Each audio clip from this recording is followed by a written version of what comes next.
You're watching E.T.N, where we don't do news, we just talk entertainment. Share and subscribe.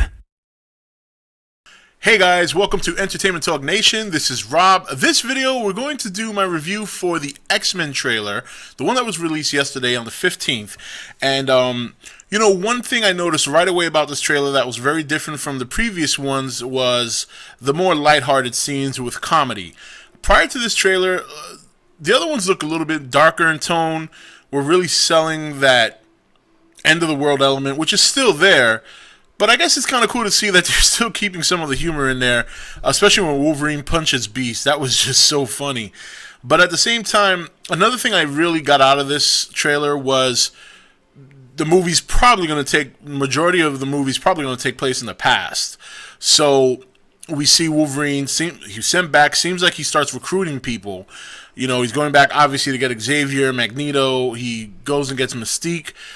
It looks like he has some sort of relationship with Quicksilver that, you know, as far as I can remember in Origins, I don't recall that. I don't recall him ever referring to Maximoff. But it looks like they're going to throw something in there where somewhere along the lines he met him and he knows him. So we're going to have to see how that plays out. Should be interesting. Still not crazy about the whole Quicksilver look, but, you know, it is what it is at this point. But the movie overall, you know, I got to say, this trailer and the last trailer, I'm really pretty impressed. It looks really good. I am a huge X-Men fan, so I am excited to see it. Initially, when I first saw the Empire magazine, it was just, for the most part, I liked most of everybody's looks, but there was some things about it that I wasn't too crazy about. In particular, obviously, Quicksilver. But now seeing it in action, especially with the whole Iceman thing, I can't get enough of that because he's one of my favorite X-Men. And to see him doing his thing on the ice path and all that, man, that's just great. That's just great. I'm very happy they put that in.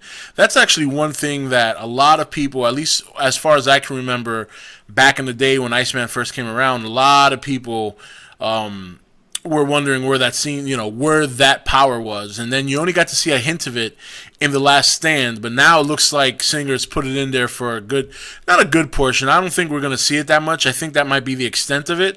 But at least we get to see it. And I'm very happy about that. Magneto lifting the stadium and dropping it down was incredible. You know, it looks really good. We see the Sentinels turning on everybody, blasting everybody. Very, very much like the comic where they eventually just start to take over the world. So it's gonna be very, very. It looks like it's gonna be a pretty solid movie. I'm very excited.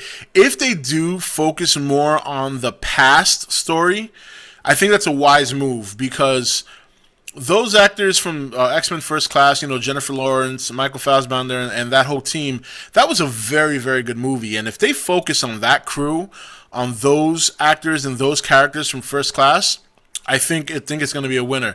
And it's not taking anything away from, you know, Patrick Stewart or Ian McKellen or any of those guys. But a lot of people liked First Class a lot. Some people consider it their favorite X-Men movie amongst all of them. So I think it's smart for them to come off the fresh success of X-Men First Class and focus on those characters and use the other older X-Men characters from the earlier movies as a supporting role, you know, just to kind of give us a little taste of what the future is like. I think the only thing I got to take out of this trailer is that no matter what happens in this movie, we know that the future is just not going to turn out good because they already announced X-Men Apocalypse. So I think the question now remains is knowing that they're going to be doing X-Men Apocalypse and knowing that that movie's probably going to take place in the future more than anything, who do you keep from the past? You know, do you kill off Xavier and Magneto from the future and just time travel the young Xavier and Magneto to the present time, or the future, I should say, which is something I think they're going to do because, you know, no disrespect to Patrick Stewart and Ian McKellen, you know, they're obviously excellent actors, but, you know, it's sometimes it's time to move on. A lot of these studios want to go the younger route. And the same thing with Jennifer Lawrence. You know, I think that's maybe another character they might pull that whole First Class team to the future, you know, because there's a lot of characters already seen in the trailer that you don't see in the future, like Beast. In fact, he even asked Logan, hey, do I make it in the future? And he's like, no. So, you know, you don't see Quicksilver in the future. You know, you see Blink, you see, you know, Warpath, you see Sunspot, Colossus, you know, Iceman, you know, and those are characters that may very well stay, along with bringing in the first class crew and then getting rid of the Holly Berries, you know, getting rid of Patrick Stewart, you know, Ian McKellen. So, and those are probably the three you're only going to get rid of. The rest of the cast is relatively young, with the exception of Hugh Jackman. The thing of it is Hugh Jackman is still Wolverine.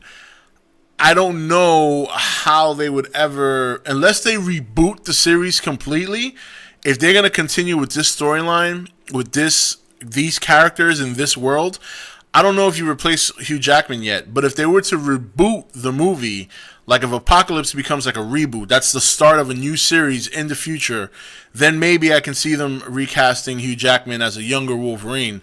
But time will tell. You know, that's it. But overall, the trailer looks good. I like the direction they're going. You know, I've always been a huge X-Men fan, so it's nice to see that this movie looks like it's going to be something bigger than the prior movies. I mean, X-Men, the first one was okay. The second one was excellent. The third one was a joke. And First Class was great. So hopefully Singer looks like he might have learned some things and decided to... Looks like. I'm not saying this is what's going to happen.